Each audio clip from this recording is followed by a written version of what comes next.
My name is Taryn Elwood, and for 15 years, I dedicated everything I had to Lunara Health and Wellness, a mid-sized but rising supplement company headquartered in Charlotte, North Carolina.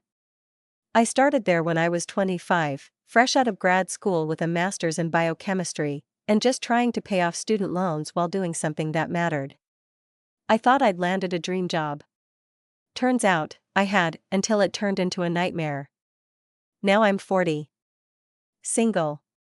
No kids. And before this story begins, I was the director of product development, the very woman behind every major formula the company sold with pride.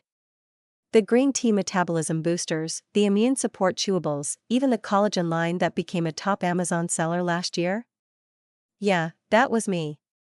My desk drawers were filled with half-used notebooks, prototypes, and NDA-covered formulas worth millions. And I was loyal, fiercely loyal. Maybe too loyal. I'd skipped vacations to hit deadlines, stayed late to troubleshoot supply chain issues, even covered for my team when upper management pushed ridiculous timelines. When our CEO, Kendrick Vale, boasted on LinkedIn that our innovation pipeline was ahead of schedule, he was bragging about my work. My friends used to tell me I was married to the job. "You act like they're your family," my best friend Kenzie once said. "But they'll drop you the second it's convenient." Turns out, she was right. It was May 17th, a Friday, and my 40th birthday. I didn't expect a cake or office balloons. That wasn't our style. But I did think someone might say something. 15 years of service and a milestone birthday? I thought maybe Kendrick or Lana, our new HR director, would at least send a Slack message. What I got instead was a 10 a.m. meeting invite labeled, "Urgent, Personnel Restructure, Confidential." I felt my stomach twist. I tried to tell myself it wasn't about me. Maybe I was being looped in because someone on my team was affected. Maybe it was part of the company's recent cost-cutting measures. After all, rumors had been flying for weeks, hushed conversations in the kitchen, canceled team offsites, frozen budgets. I clicked into the Zoom meeting, expecting to see Kendrick's calm CEO face or maybe Lana's nervous professionalism. But it wasn't either of them. It was Carson Vale, Kendrick's 28-year-old son. Freshly appointed as Strategic Operations Advisor 3 months ago. No real background. Just a Wharton MBA and a trust fund tan. He didn't even look me in the eye. "Hi, Taryn," he said, eyes flicking across a prepared document on his screen. "We appreciate everything you've done for the company, but due to a reorganization, your position has been eliminated effective immediately."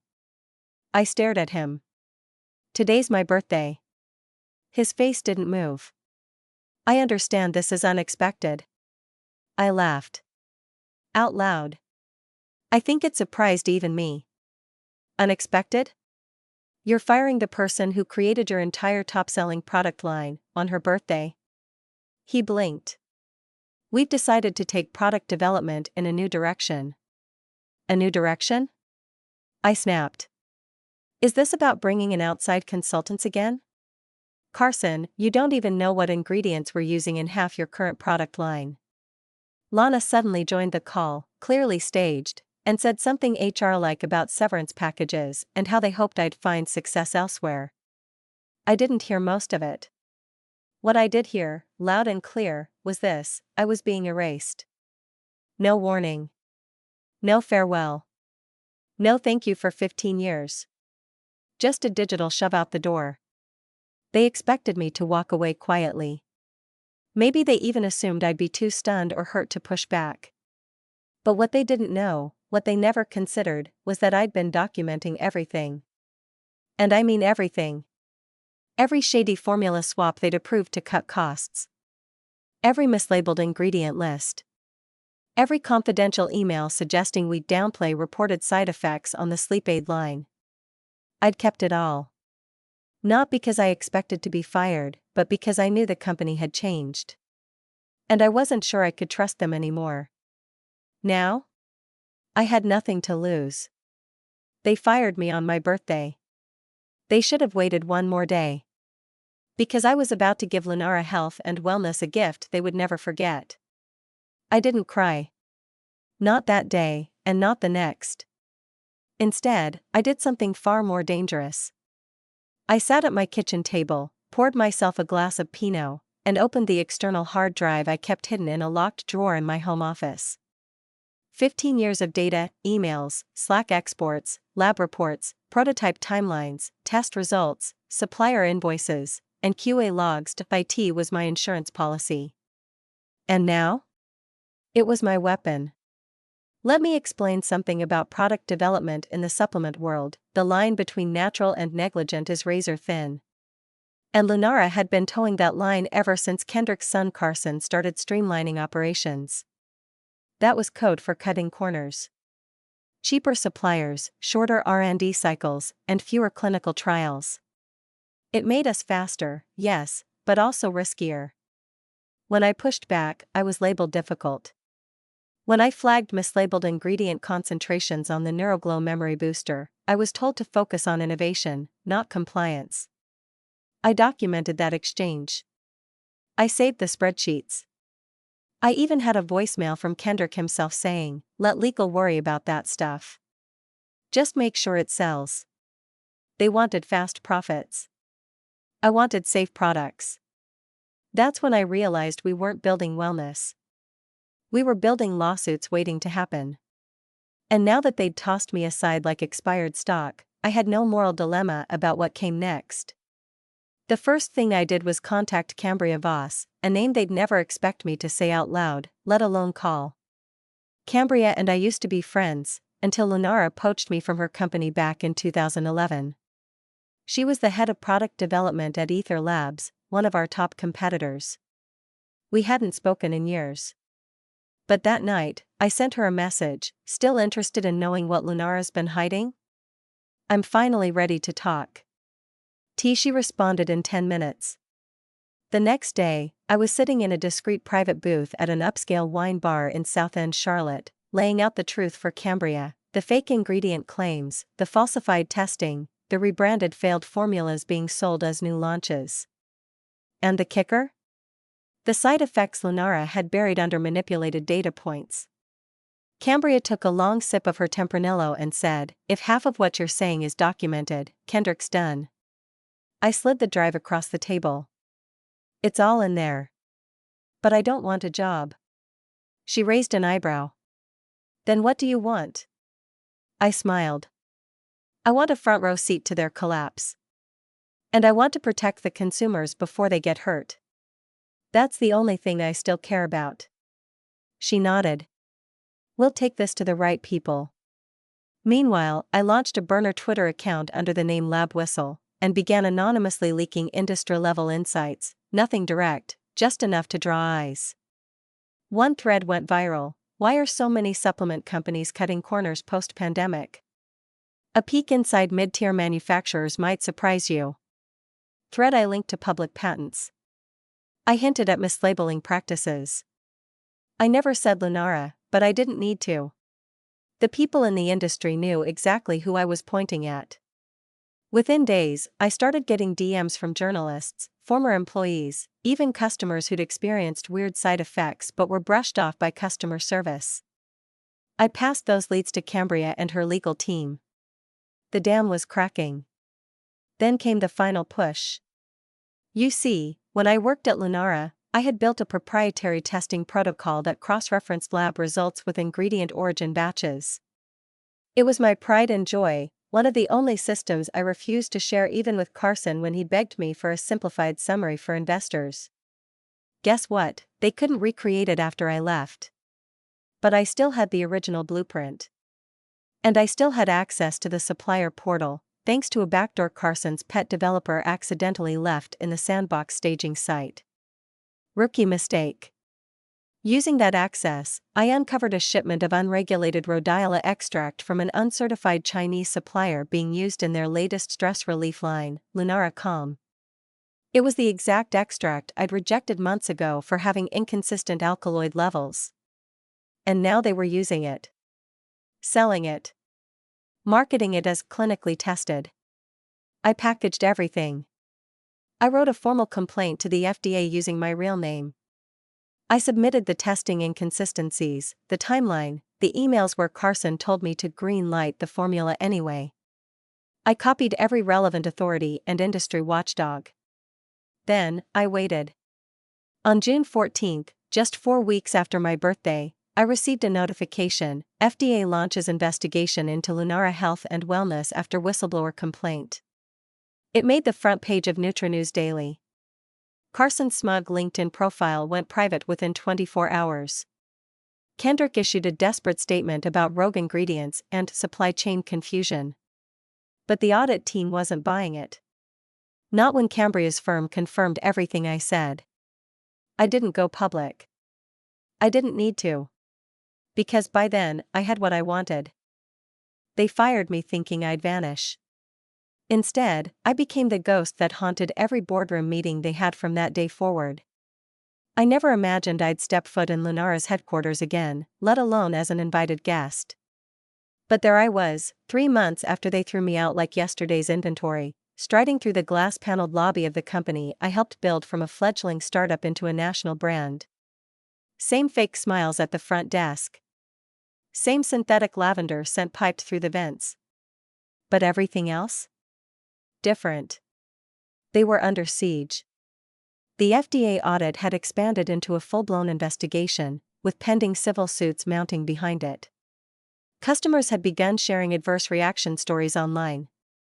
Wellness influencers who once praised Lunara were quietly scrubbing their sponsored posts. Kendrick had gone radio silent. And Carson? According to what Cambria told me, he was on medical leave, which likely meant he'd been yanked from view to minimize damage. Classic corporate maneuver. I was invited under the guise of consultation. But I knew better. They weren't bringing me in to advise. They were bringing me in to beg.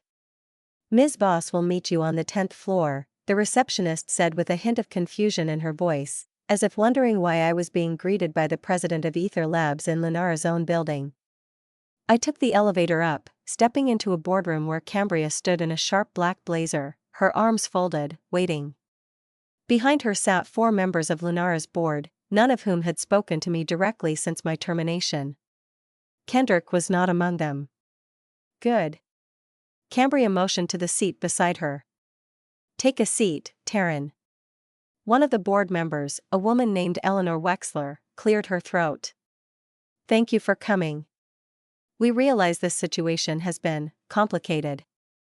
I let the silence settle like dust. She continued, "We've reviewed the evidence you submitted, evidence you should have seen before you fired me." I cut in. "Let's be honest. You're not here to apologize. You're here because your backs are against the wall." Another board member, a frail man named Jonas, who always smelled like pipe tobacco and privilege, tried to smooth it over. "We understand emotions are high." "I'm not emotional," I said, locking eyes with him. "I'm calculating." Which is more than I can say for whoever signed off on the Comline formula. Cambria leaned in slightly. "Let's not waste time. You need a way out of this mess. Taryn has it." They looked at me. I opened my laptop and pulled up a dashboard I'd built months ago. "This is the real-time formulation audit system I created, cross-validates ingredient shipments, batch test results, and vendor certifications against international safety databases. Your internal team never figured it out because Carson deleted the documentation in his restructuring." Eleanor blinked. "You're saying you still have control of it?" "I'm saying I built it, and without it, you can't guarantee product integrity. Which, after an FDA audit and 3 class action lawsuits, is going to sink your brand faster than a leaky boat full of kombucha." I let the gravity of that land. Then I hit them with the punchline. "I'll sell you the system. License only. Limited use. You implement it under Cambria's supervision as part of a cross-brand compliance initiative. But on one condition," they leaned forward, sensing what was coming. "You fire Kendrick and Carson. Publicly. No golden parachutes. No silent exits. You admit their negligence and put my system in place with third-party oversight. That's the deal." Dead silence. Jonas fidgeted. Eleanor frowned. "You're asking us to oust the founder." No, I corrected. You already fired the founder. You just didn't know it at the time. Cambria backed me up. She's right. Without this system, Ether pulls out of the joint manufacturing deal, and we go public with everything. The lawsuit goes nuclear. It was a beautifully engineered trap. Lunara's only shot at redemption now hinged on the woman they discarded like a used tea bag. They caved. 3 days later, Kendrick resigned due to personal health concerns. Carson was terminated for gross misconduct. The press release was bland, but the industry insiders knew exactly what happened. And behind the scenes? I licensed the audit system under a 6-figure annual deal, with full attribution to my name. I didn't go back to Lunara. I didn't want to. Instead, I founded my own consultancy, True North Compliance, and within weeks, 3 smaller supplement brands signed on to adopt my system. Cambria offered to partner officially. I declined, politely.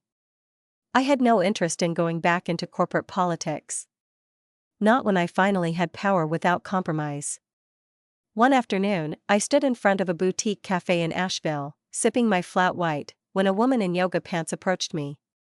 "Excuse me," she said, holding up her phone. "Are you the one who exposed Lunara?" I smiled. "Depends who's asking." She laughed. "I just wanted to say thank you. My mom was taking their calm supplement and started having panic attacks. Doctors couldn't figure it out. After the recall, she stopped, and the symptoms disappeared. You probably saved her." She walked away, not even asking for my name. I sat down and took a deep breath. They fired me on my birthday. But they didn't know they were handing me the gift of freedom. And I used it to burn their lies to the ground. For a little while, it felt like I had finally reached peace. True North Compliance was growing faster than I expected. What started as me freelancing from my home office with a used laptop and a Google Drive full of proprietary frameworks was now a full-fledged business. I hired 2 women I used to mentor, smart, detailed, no nonsense, and we worked like a dream team. We weren't trying to be flashy. We were trying to be right. Lunara kept its distance, though I heard through Cambria that the board had been forced to sign a multi-year compliance clause using my audit system. They didn't love that I was essentially policing them, but they had no choice. The lawsuits were still dragging on, and they needed to prove they'd changed. But Kendrick? He wasn't done. And I should have known a man like that never lets go of his ego that easily. It started subtly. A LinkedIn alert. Kendrick Ralston has joined Pinnacle Labs as Executive Director of Innovation. The name rang a bell, so I did a little digging. Pinnacle Labs was a rising supplement company that specialized in gut health and herbal performance products. New. Aggressive. Fast-moving. And it just so happened to be launching 2 products in direct competition with Lunara's Calm line and Sleeproot blends. Of course he'd found a way to stay in the game. But then I saw something else. The trademark filings. Pinnacle was filing for a Curaform X blend, a formulation dangerously close to the Calm line product formula Kendrick had corrupted before the scandal. Worse, I recognized a few of the supplier batch codes. They matched vendors I had flagged months ago for safety violations. In other words, Kendrick was trying to bring the exact same tainted product back to market, under a different name. He'd learned nothing. Now, I could have let it go. I could have ignored it, told myself I'd already won. But here's the thing about revenge, it's not always about getting even.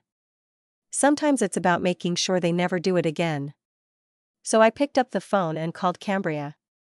"He's starting over," I said flatly. She didn't even have to ask who. "Pinnacle Labs?" "Yeah. And he's using variation formulas from Calm line. He thinks changing a few ratios makes it safe." She sighed. "How do you want to play this?" I had already mapped it out in my head. "We let him launch," I said. "Then we kill it in broad daylight." Over the next 2 months, Pinnacle's marketing campaign started to flood every wellness podcast and social feed. Ads showed cheerful moms sipping teas, fit men in athletic gear praising their sleep, and Kendall Jenner-esque influencers holding bottles of Chloroform-X with captions like "finally getting real rest again." It was all so rehearsed. So fake. And underneath it? A product with zero updated certifications, made in facilities that had barely passed inspection the year before. This time, I didn't just file a private complaint. I built a public case. Through True North, we released a white paper, Supplement Safety in the New Wellness Economy. It was dry. Technical. But it exploded. Why? Because we named names. Anonymized, at first, but Pinnacle supplier codes were traceable, and supplement nerds on Reddit and TikTok loved breaking it down. Then came the bombshell. An independent lab test confirmed that Chloroform-X contained elevated levels of synthetic L-tryptophan linked to liver inflammation. I didn't even have to say Kendrick's name. The wellness community turned on him instantly. 1 week later, Pinnacle's website was under maintenance. Retailers began pulling products. Class action lawyers started sniffing around. And Kendrick? He went dark again. No job title. No new company. Just gone. I wish I could say I felt triumphant. But the truth is, it didn't feel like a victory. It felt like relief. Like closing a chapter that had stayed open too long. But there was one final twist. I received a manila envelope at my office, no return address. Inside was a single sheet of paper. A cease and desist. Kendrick was accusing me of defamation and tortious interference with his ability to work in the industry. I laughed. The man had no shame. But he made one fatal mistake. He listed me under my old title, Director of Compliance, Lunara Health. He didn't even know I had built something better. Something untouchable. My attorney handled the letter. I never even had to respond. The next week, I stood on stage at a conference in Dallas, speaking to a room full of small wellness entrepreneurs. The topic was ethics, transparency, and rebuilding trust in a post-scandal industry. When the panel ended, a young woman in her 20s approached me with tears in her eyes. "My mom used to work for Kendrick," she said. "He fired her after she reported a warehouse mold issue. We thought it was over. But what you did, it gave us closure. Thank you. That made it worth it. They fired me on my birthday. But I built something bigger. And now? No one gets away with lies on my watch." By spring, my calendar was stacked. True North was thriving. We'd just been invited to advise on new FDA supplement compliance guidelines. My team had doubled. And we were being courted by a major industry publication for a feature on women leading reform in wellness. I should have been celebrating. But then the call came in. "Ms. Farron," the voice said over the phone, "this is Special Agent Letitia Moore with the Office of Criminal Investigations. I need to ask you a few questions regarding Lunara Health." I felt the floor shift beneath me. "Is this about Kendrick?" "No, ma'am," she said crisply. "It's about you." That night, I sat on the edge of my bed, phone in hand, replaying everything I'd done. Every document I sent anonymously. Every tip I gave journalists. Every digital footprint I might have left behind. Had I gone too far? But it wasn't guilt I felt, it was rage. Because I had done everything by the book. Still, when Agent Moore met me the next day in a quiet federal office building in downtown Portland, I walked in with my lawyer at my side and a manila folder full of records. She didn't waste time. "Did you have access to Lunara's internal safety documentation between March and August of last year?" "I did." "Did you distribute those files externally?" I looked her straight in the eye. "I didn't distribute anything that wasn't already whistleblower protected." She studied me carefully, then leaned back. "You're not the target, Miss Farron. But your name came up when one of Lunara's new board members filed a complaint. Said someone tried to sabotage the company through a series of coordinated leaks." I smiled. "That wasn't sabotage. That was sunlight. What I didn't know yet was that Lunara's new COO, some Harvard Golden Boy named Elias Grant, was gunning for a clean slate. He'd replaced half the compliance team, restructured R&D, and started quietly burying anything that might keep the company tied to its past. He wasn't Kendrick. He was worse. He was slick. And I had just become his problem. 3 days later, an exposé dropped on a second-tier business blog claiming True North had falsified lab reports to ruin Pinnacle Labs. It was laughable on its face, but the headline had legs. Suddenly my inbox was filled with requests for comment. Clients got nervous. One even paused their contract pending internal review. The timing was too perfect. I had a pretty good idea who'd planted it. So I called in a favor. Cambria met me at a coffee shop in Beaverton, sunglasses on, hair tucked into a hoodie. Elias is dirty, she said, dropping a flash drive onto the table. This is all I could get. What is it? His Slack logs. From the weeks after Kendrick's firing. He's been coordinating hush money payments to former staffers. Paying influencers to stay quiet about batch reactions. And the kicker? She leaned closer. He's prepping for a merger, with a foreign distributor already under FDA investigation. I stared at her. They're going to move the entire production line overseas. She nodded. And leave the US with no liability trail. I didn't sleep that night. This wasn't about me anymore. This was about an entire company planning to disappear after poisoning thousands of people, and hiding behind legal walls to do it. So I made a choice. I contacted the same investigative journalist who broke the original Kendrick story. Her name was Jo Enright. Sharp, relentless, and never afraid of being sued. This is bigger than corruption, I told her. This is corporate treason. Together, we built the biggest exposé of my life. We compiled 19 witness statements, lab reports, purchase orders, shipping logs, and internal memos Cambria managed to extract. The article ran under the headline, "The Great Escape, How Lunara Health Plans to Vanish After a Toxic Legacy." Within 48 hours, the article had 1.2 million reads. 2 members of Congress issued statements. The FDA froze Lunara's export licenses. And Elias Grant? He tried to issue a blanket denial on CNBC, and collapsed under questioning before the interview even ended. I didn't gloat. I didn't post a victory tweet or write a smug Medium post.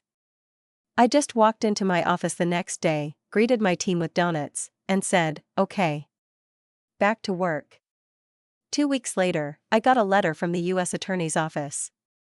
They were requesting my testimony for a federal grand jury case against Lunara Health and its executive leadership.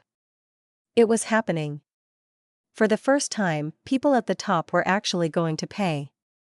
I thought of that first day, the one when Kendrick fired me, like I was just a number. I had no idea then that I would become the one holding the receipts. And now? Now they had to answer to me.